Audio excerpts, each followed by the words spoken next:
We have risen from the ashes to school the masses. Hello, everyone. Welcome to another edition of the Scholars of Wrestling Show, episode 224. Once again, I am your man behind the microphone, Scholar Jeff.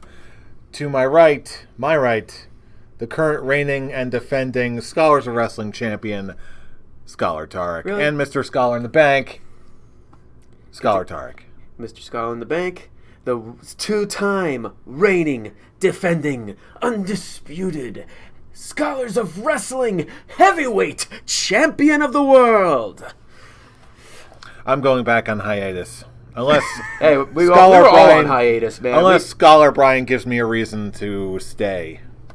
Sorry, it's a very somber week in wrestling this week, and I don't feel the need to celebrate anything. Yeah. So, yeah, afraid you got me there. Of course, we're going to be talking all of that, plus this week's pay-per-view, the first ever all-women's pay-per-view from WWE, Evolution. But before we get into all that, we need to kick this show off the right way with a little segment we like to call a Backstage News. Indeed, we shall go ahead and peek behind that curtain and check in on a little backstage news. Sad man. News? Sad man. News? Mine? News?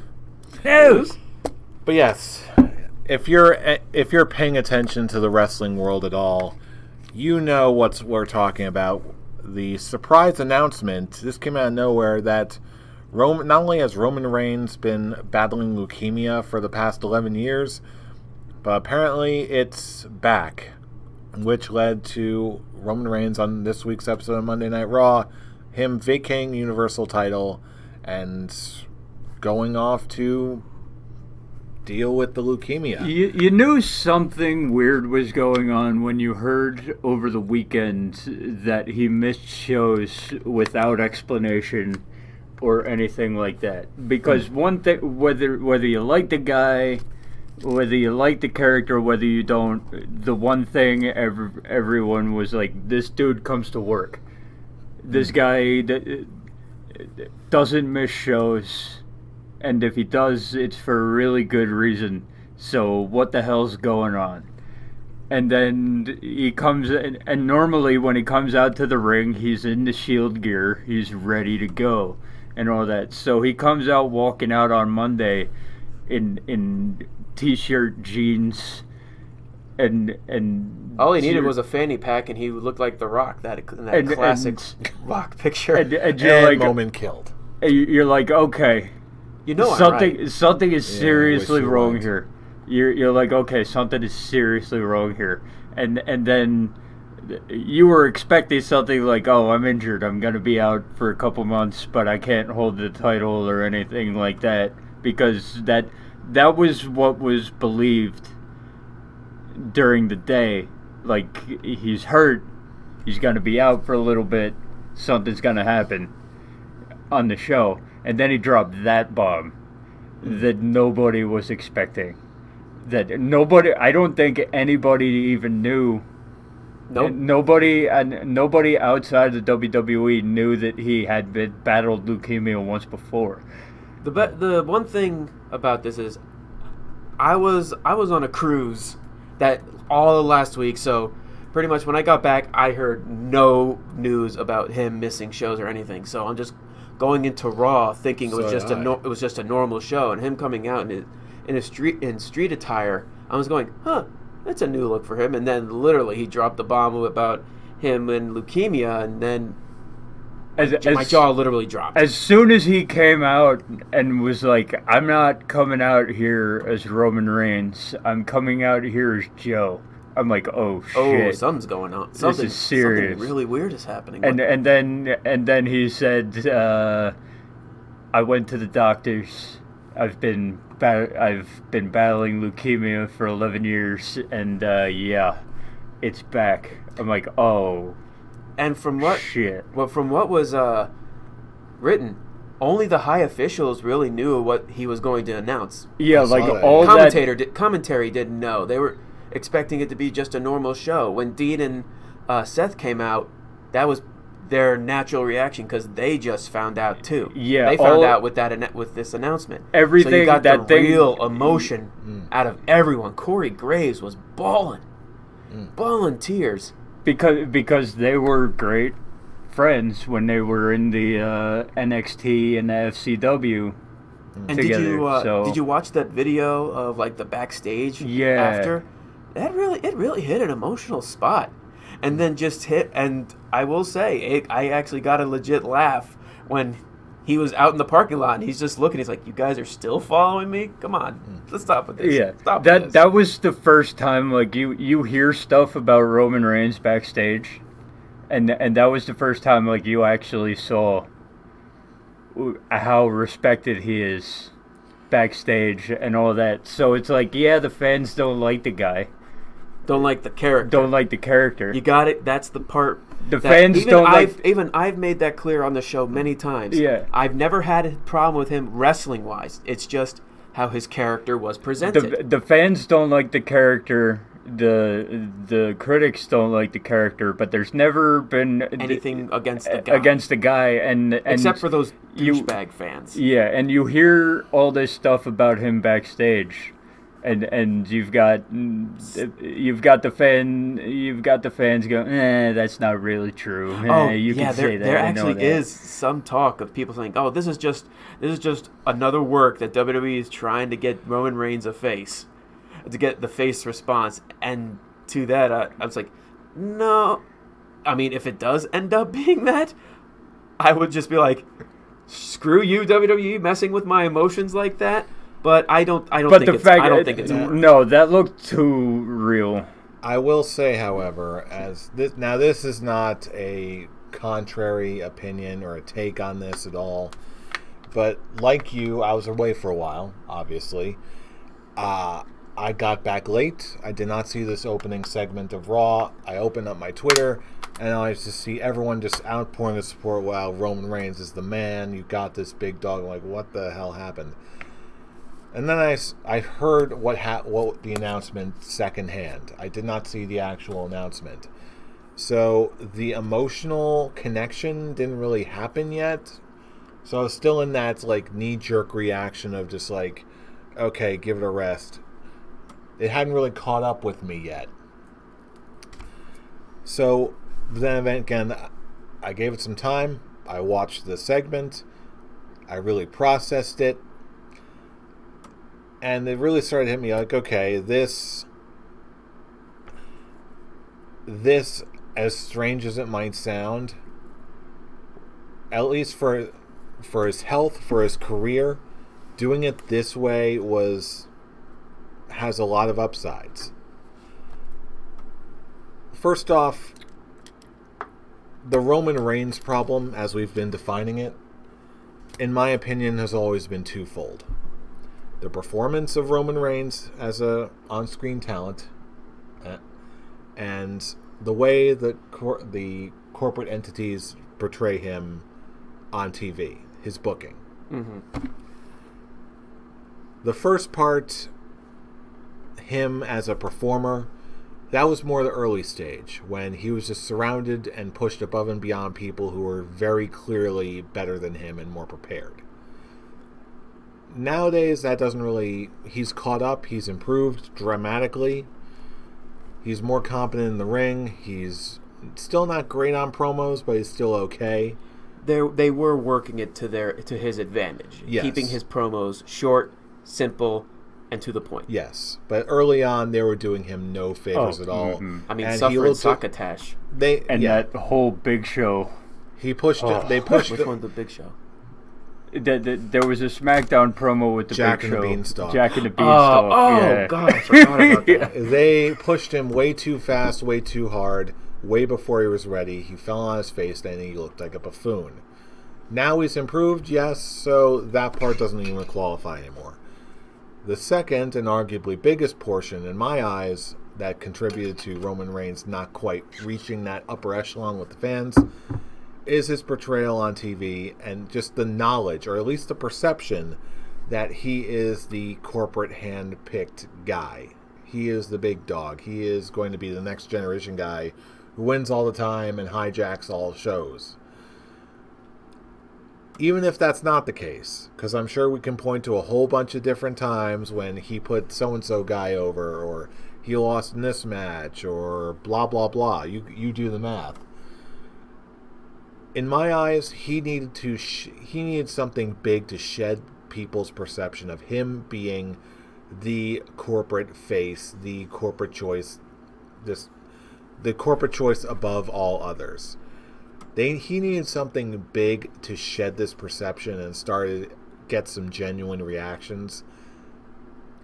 Yeah, it's a sucky bit of circumstance, but at the end of the day, I feel like this is that circumstance that because when he does beat this, and he will, because granted, this is just another thing I heard. I don't even know if this is true, but I've even heard something like if you're in good health and you've beaten something like this into remission before, you do have a much higher rate of it putting it back in remission again. And the fact that he's in a business where you get checked up all the time, so they caught it quick. Yes. So it's like, so when he does beat this and he comes back, he'll never get booed again. He will be unless he turns heel. Yes. And even then, I don't. It's got to be something like what happened later in the show for him to get booed again. I promise you that. And ultimately, this, as sick as it might sound at first glance, this is why I consider this a net good, really, for two reasons. Number one, it will get Roman Reigns over as a genuine face for the first time on his own. That's number one. And number two, while he's away, other people can be used to elevate themselves and bring themselves up and step up and fill in that void so that they are solidified as the highest of echelon guys. Dean Ambrose being one of them. You said it right there. That's something they need to emphasize. They won't push it for one guy. Push many guys. A rising tide raises all ships. Yeah, because you're gonna get Drew McIntyre now. You've got Braun Strowman, you've got Drew McIntyre, you've got Dean Ambrose, you got Seth Rollins, Finn. So it's like you've got 5 guys right there who could off the top of our heads. Yeah. You've got 5 guys right there that Dean and Seth are going to go throughout to WrestleMania. And with what happened later on that night with Dean Ambrose, you can play that heel turn in so many different ways. Okay, you can have it be the final straw of an emotional breakdown, and he just lost his shit. On the nearest person, and you could play it off like that because it's like everything was fine, and then he just flipped out out of nowhere, really, because you saw it during that match, like everything was fine. They were all full cylinder, and then Seth Rollins said something to him when they had the titles, and then he flipped a switch and went off. So you could play it off as an emotional breakdown. You could play it off as Dean Ambrose being such a dick that he was like, now's the perfect time to now would be the best time. Seth Rollins isn't expecting it. He's at his lowest point. And then you could also play it off like Dean Ambrose, like, oh, okay, our best friend just got diagnosed with leukemia again. He's leaving, and all you give a shit about are the tag team titles. I wouldn't even say going that far. From what I saw after the first initial attack, Seth is saying to Dean, "It's okay, we can get through this." That's why I'm going the emotional breakdown route. That's what I think. That's exactly it. It's an emotional. It's basically someone who is unstable as Dean Ambrose having to deal with a friend in such a big spot like this. And also with his insecurities of the last few weeks and all that, It really was the perfect He's been time. on a downward spiral ever since Drew and Dolph got into his head. He's been in a downward spiral, and then this happens to Roman, and Seth says one thing during their tag team title celebration, and you could see it, like everything was fine, they were celebrating and all that, and then Seth says something as he's giving Dean the title, and a switch flips, and he just does what he did. That's it. So it's like you could play it in many ways, that heel turn, but if you go the emotional breakdown route, that's compelling. And it actually really helped. It really is a weird thing to say that the main story point of this was Roman Reigns' announcement. It actually worked throughout the entire show. It made the show actually, like, since the whole show is now built around this, it worked to the show's advantage. It was a very emotional show. You get, looks like Braun's back to being a face again. Yes, and again, another side effect of this. You get the first time Elias gets a face turn and smashes Baron Corbin with his guitar. Where are we going to go with that one? And it's Happy Town. That's where we're going. And there's also the unfortunate, because apparently Bobby Lashley has to take some time off because he's been going on with an injury. Just when I was finally getting interested in what he was doing. And that's why this whole that's the reason why his match was very short with Finn Balor. Like, this was him getting written off TV for a while. Yeah, phooey. Yeah, exactly. Yeah, I know, right? Exactly. Yeah. Leo Rush really was the best thing that happened to him. Yeah, really. He was getting in that right direction. Then the news of he's been wrestling with an injury to the point where he has to now take some. They didn't specify how long he was taking time off, but now it's the fact that he does have to take time off, and now you have to also build up your heel side on it. You got Dean, Drew, Dolph. That's it.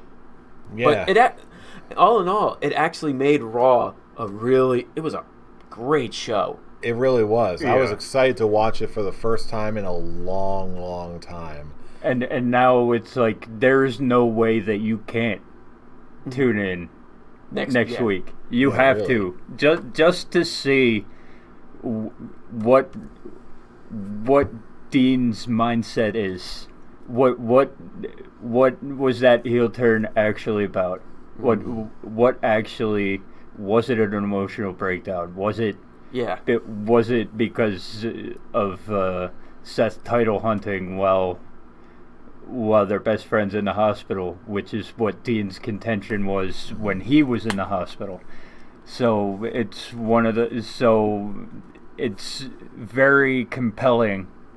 Like, that's gonna be the story all the way through WrestleMania, I feel, and just how they did it, when they did it. I saw a bunch of people like, it's too soon after that. No, this is the perfect time. This was the perfect time, because it's like, you want Dean Ambrose to get booed. Okay. Any other possible way, he would not get booed at all. Bingo. Doing it then, in that situation, is the most despicable thing a man can do. It's Ciampa level. It is Ciampa level. I think quite honestly, I think it's above Ciampa level. Your best friend just got diagnosed with cancer, and you're gonna beat the shit out of the other. I think it's a step above. I think you're right. I'm like Tommaso Ciampa, best heel turn of the century. Dean Ambrose, hold my beer. That's it. Yeah. But either way, yeah, we're absolutely going to be feeling the effects of this announcement for months to come, if not years. And hold on, did you see NXT? Did you see NXT? Oh, yes, I did. Johnny Gargano was the attacker of Aleister Black. I knew the second they said, Aleister Black, I'm like, it's Gargano. The top faces of the company are turning heel in epic ways, and it's Ciampa's tweet reaction to it. That I did see. Yeah. That was the best. And I'm Uncle Tommaso is proud.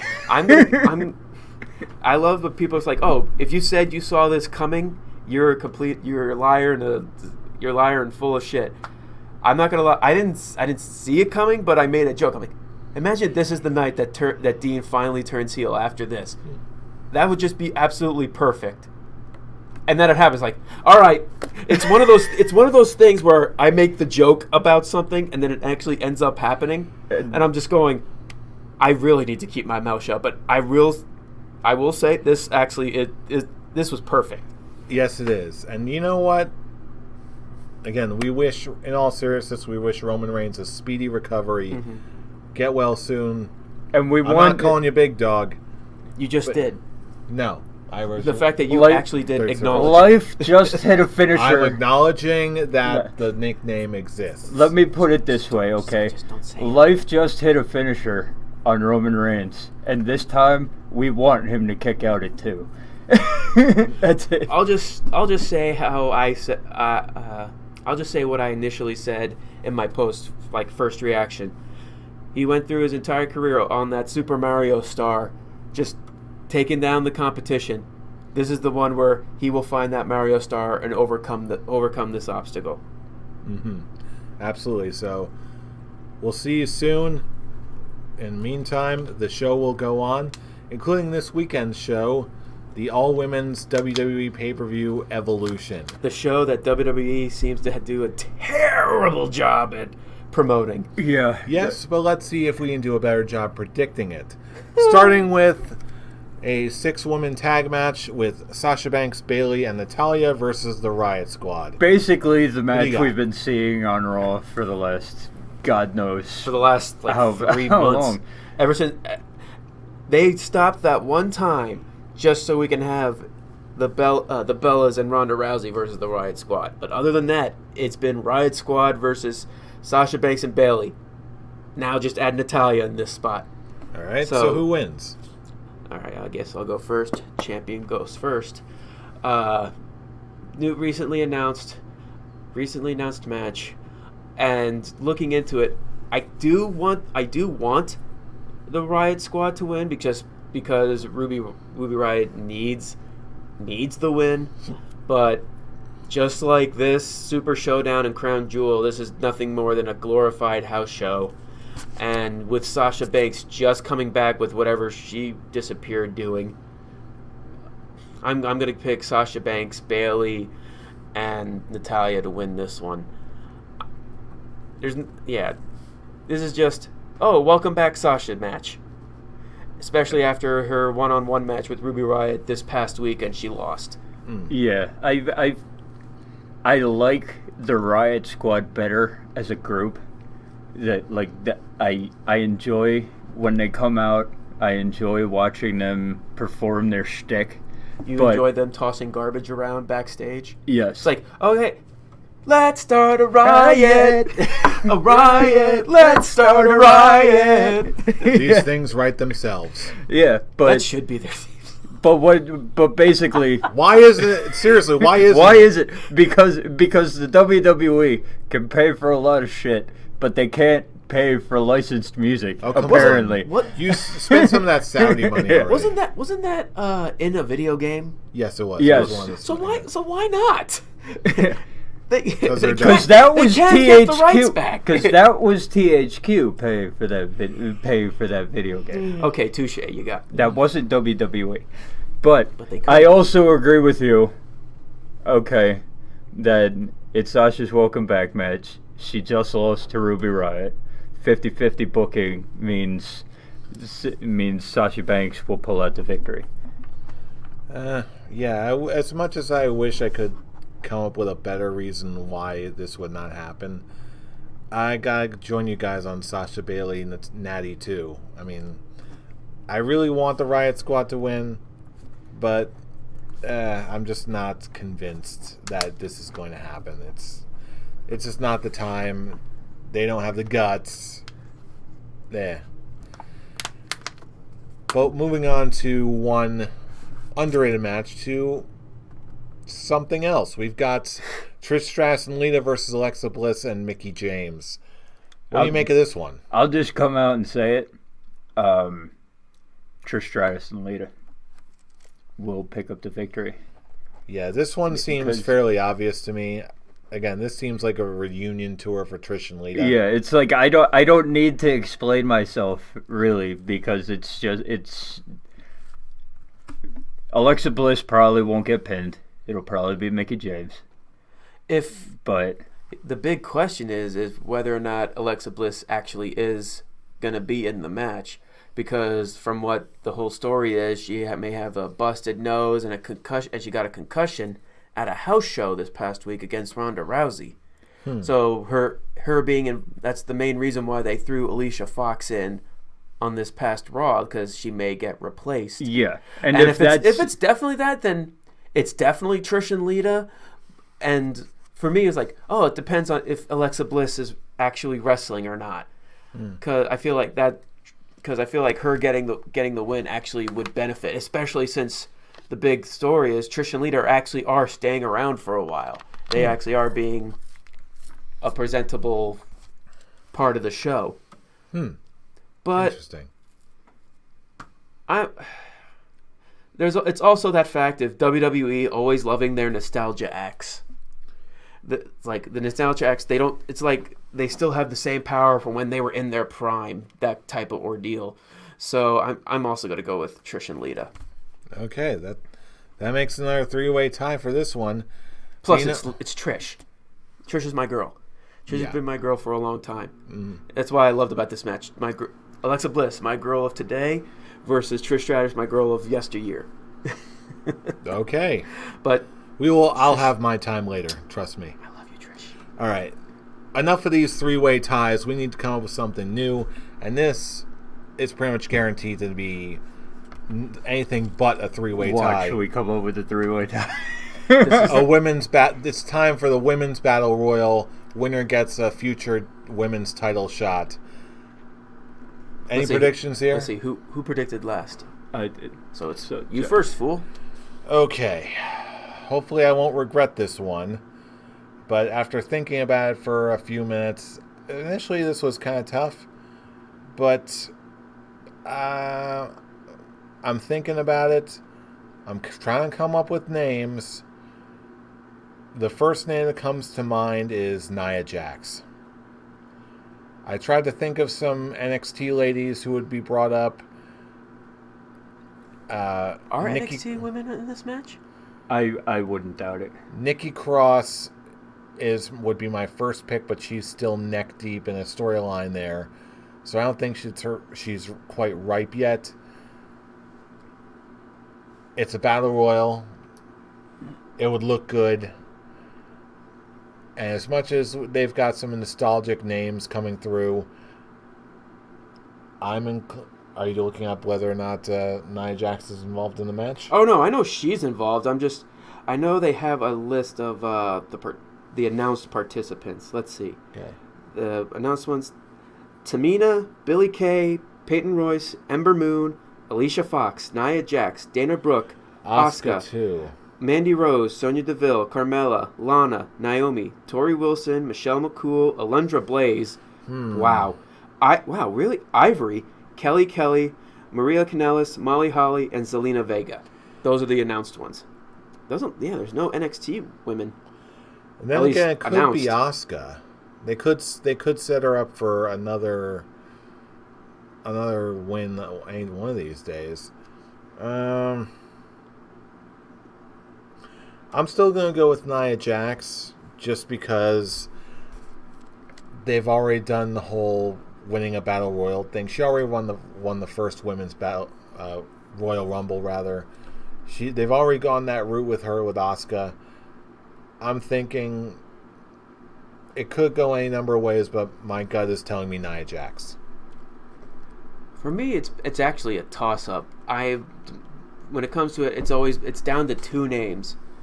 And it's funny because one's from SmackDown and one's from Raw, but I can definitely see them throwing it in a Raw name.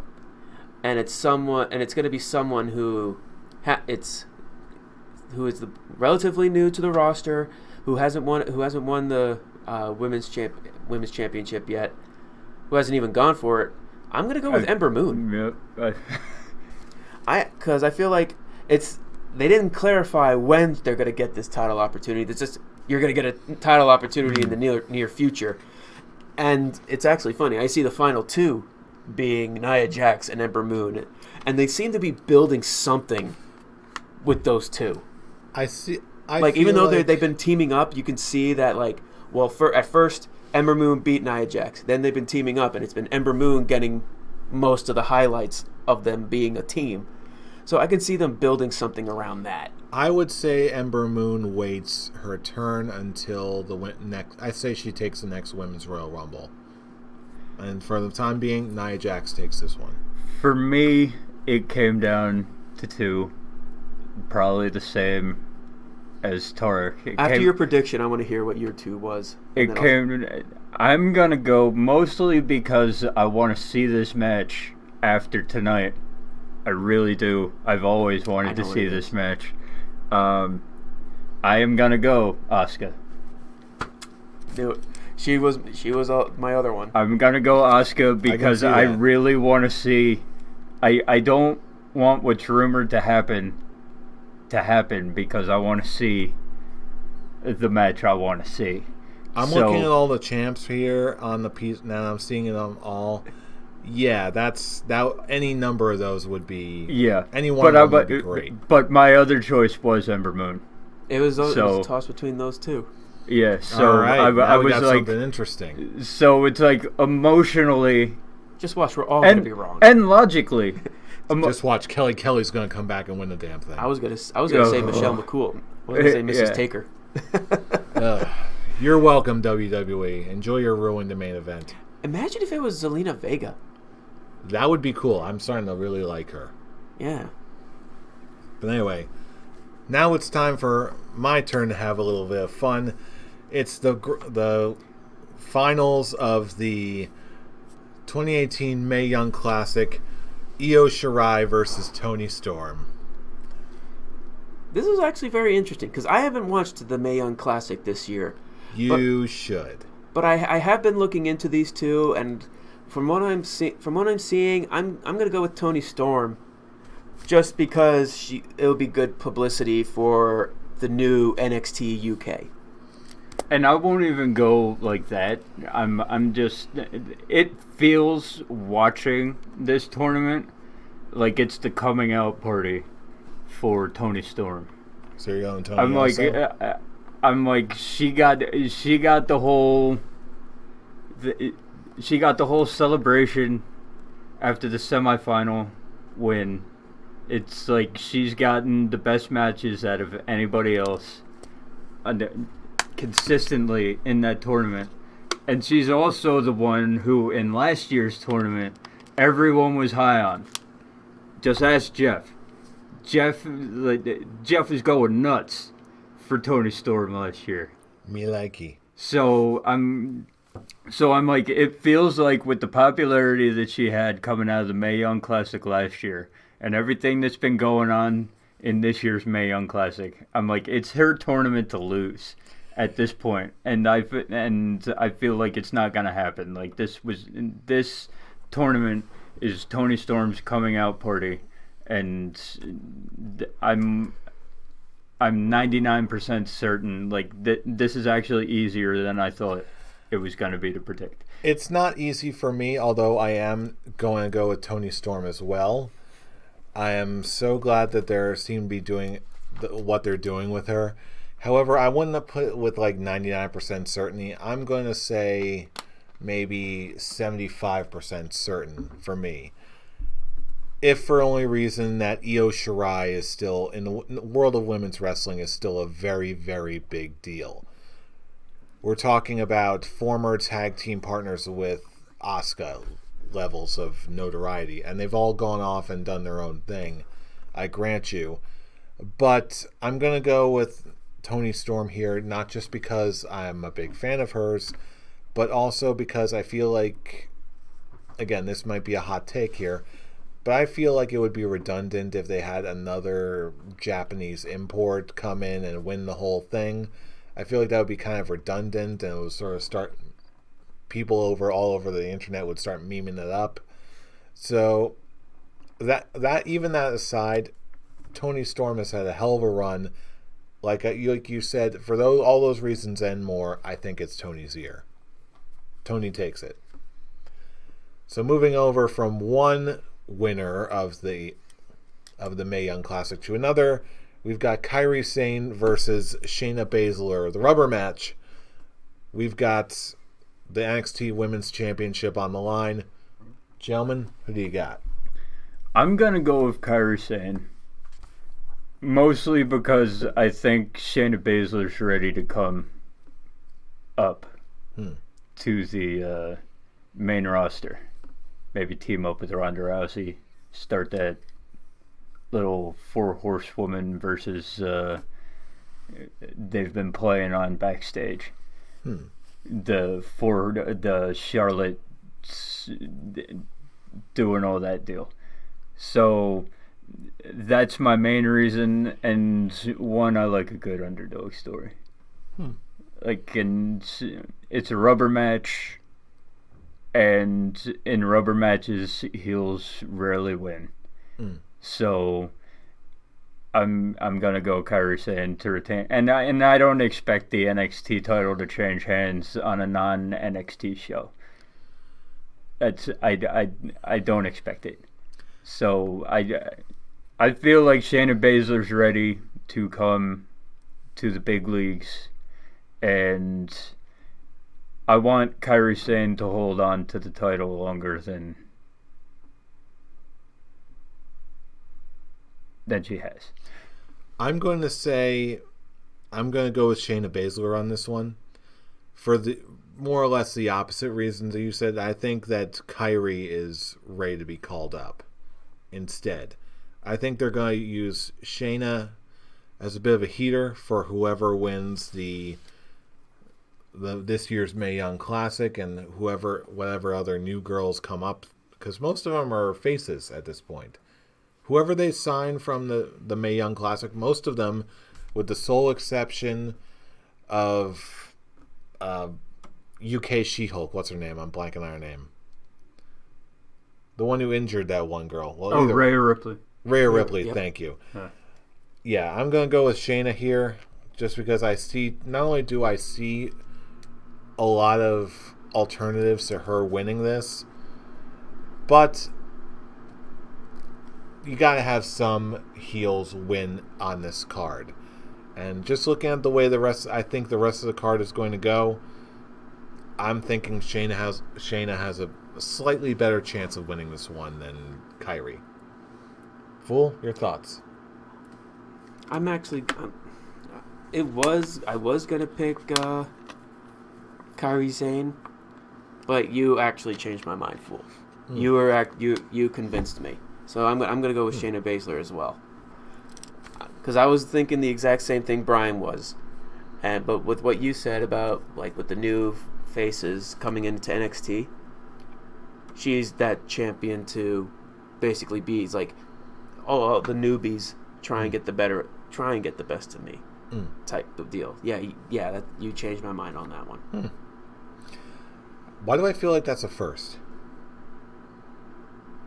I'm sure there has been a point. I'm sure there has been probably a considerable amount of time between that. It happens once in a blue moon. Once on a rare occasion. All right, now for what I think will be Tarek's favorite match on the card. That's definitely going to be the main event on this show. I have my doubts. Ronda Rousey versus Nikki Bella. It's Ronda Rousey. She's the main event. Yeah. That's it. All right. Either way, it's my go? Yes. All right. I'm going to say Ronda Rousey. And now I'm just going to say it. This is not going to be a technical masterpiece. But it is going to be a nice little length of time where we see Ronda Rousey completely demolish a reality TV show star, and it is going to be wonderful. It is going to be in a manner most amusing. a reality Us- TV us- personality. Yes. I will say she's not a No star. explanations necessary. Scholars, quick talk. Tarek, with on a scale of 1 to 10, how much are you going to enjoy Nikki Bella being demolished here? Oh, I will enjoy it very much so that I won't even watch the TV. I wouldn't care. Oh dear. I just can't stand it. And just imagine just that big shocker if they actually have Nikki Bella take the title off her with smoke and mirror shenanigans. I think his head will explode. I think my head will explode. That actually does happen. His brain explode. It's not going to happen, but just that small chance of it actually happening. It'll be like that It'll be like that Dave Chappelle skit when the white guys find out that the big old racist is actually a black man, and all the heads in the church start exploding. It'll be like that. All right. In all seriousness. Yeah, I did that. Get yourself together there, champ. I need a minute. All right. Brian, you No. want to go first? I have no explanation. I don't need one. It's Ronda Rousey all day. It's Ronda every Rousey, day. hands down. You don't need. It's like I just need a minute to react to what he just Okay. said. You made me a little nervous there. Oh, Yeah. You He's really gonna think- pick Nikki wait a Bella. minute. I need to put this out. You really thought I was going to pick Nikki Bella? You think there was even a slight chance I would choose her? Not because you want to, but because you were just talking about, there's going to be some smoke and mirrors shenanigans. Oh, there's going to be smoke and mirror shenanigans because Ronda Rousey she's still a novice at this. And then there's also that's like Vince McMahon's big man boner to the Bella twins. Big Vince McMahon boner. There we go. That's a better way of putting it. That is purely subjective. But anyway, speaking of subjectivity and Title back on my shoulder. nothing else at all, we've got what I think will be the main event. We've got What should be the main event. What should be the main event. We've got Becky Lynch versus Charlotte Flair for the SmackDown Women's title in a last woman standing match. Fool. This was actually the hardest match for me to decide. And it still kind of is. Like, this is definitely just either follow my head or my heart on this one. And it's such a shame because when I think about following my heart, I think about him and how following his heart led, like where that leads him. It leads me to as many victories as they do defeats. More defeats. Says you. No, trust me, more defeats. I don't trust you. I trust this. I think Super Showdown proves that wrong. That's one show. One out of many. Make your damn prediction already. I actually am going to be thinking. I'm going to go with my heart on this one. I'm going to go with Becky Lynch. I think they're as much as they're trying to force us to boo Becky, it's impossible. And how much they're trying to push Charlotte as the female equivalent of what Roman Reigns was. Oh fuck, still is. Yep, there's my one. Still is. I think they're saving her big title victory for Survivor Series. They're finding a way to. They're gonna do, because it's a last woman standing match. They're gonna find some reason to keep. There's gonna be some form of shenanigans in this one, like similar to what John Cena did when he fought Batista. He's just gonna like handcuff his feet to the turnbuckle so he can't stand up type of ordeal. Duct tape, are you serious? Wait, was it duct tape? It was duct tape. It was? It was duct tape. That's why the reaction of Batista was so great. Because it's like he's struggling and he doesn't know what he's struggling with, and then he looks at duct tape. Are you serious? I see something similar to that one. It's going to be a heel. It's a heel advantage. But you see, here's the problem. But like I said, I'm most likely gonna be wrong. Yeah. This is like a whole following my heart thing. This Yeah, is my devil's advocate. I'm gonna do the same because of what I want. I want Becky Lynch versus Asuka for the title. I really do. But I'm wary about the last woman standing part of it, because most of the time in last person standing matches, okay, the face wins. The face wins due to whatever.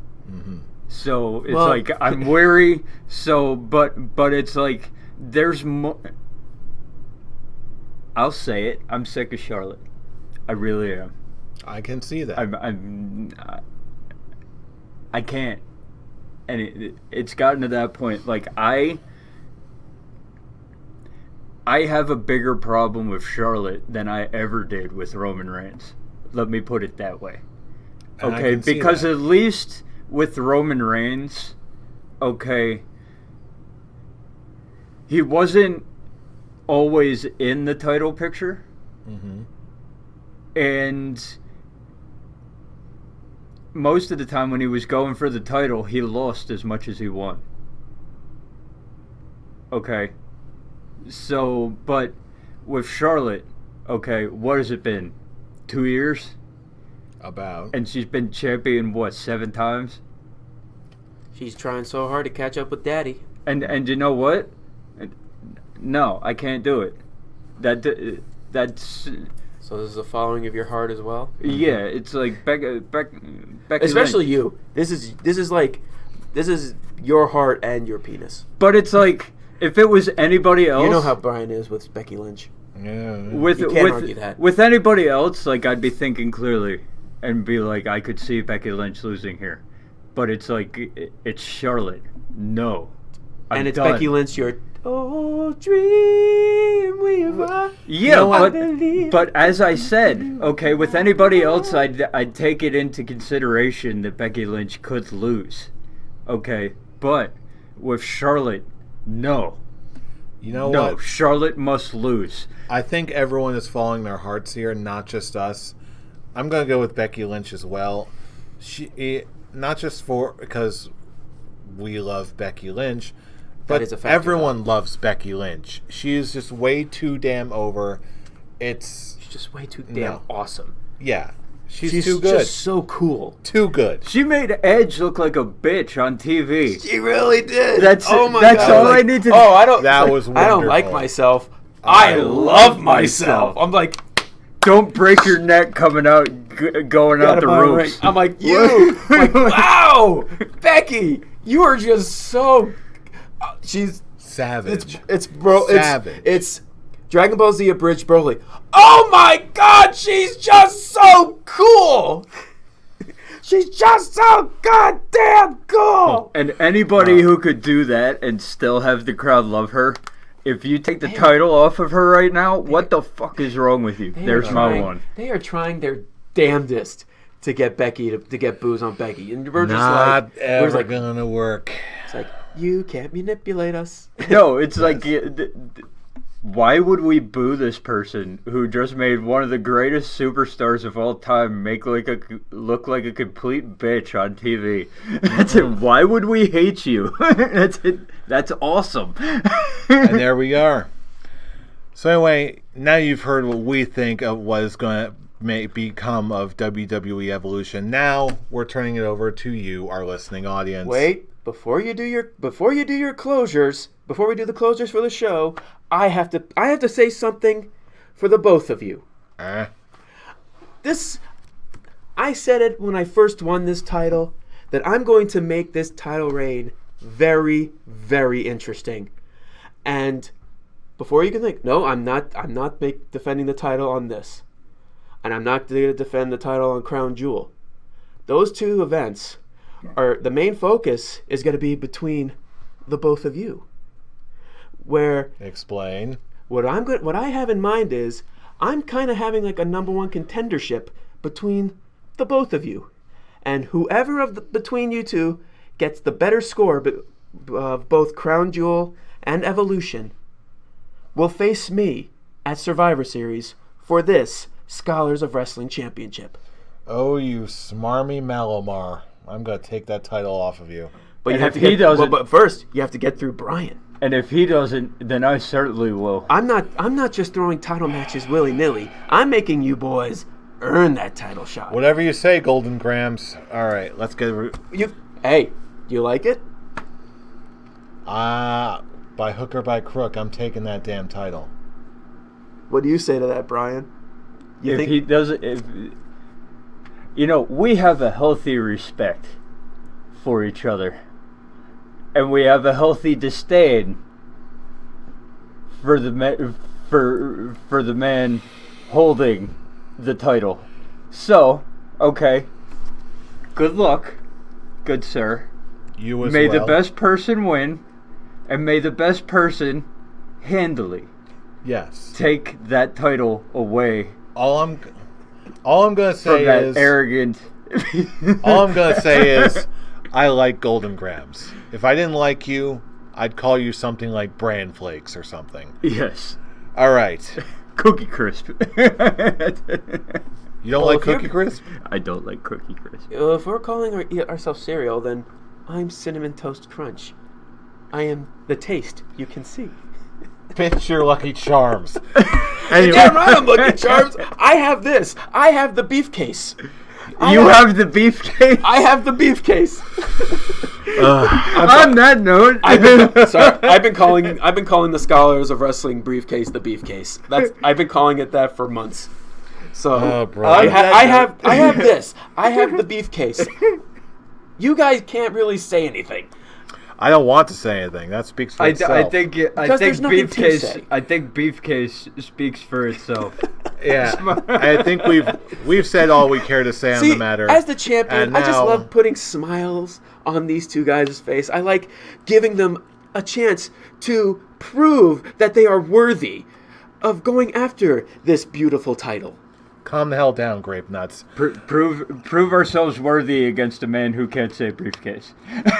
Oh, I can say briefcase. I just like to call it the beefcase. You know what we're thinking. You know what we're about. Now we're turning it back over to you. Who's going to win at WWE Evolution? Who's going to become number one contender for the title? Well, that has to also be between Will Tarek ever learn how to spell or say or pronounce briefcase correctly?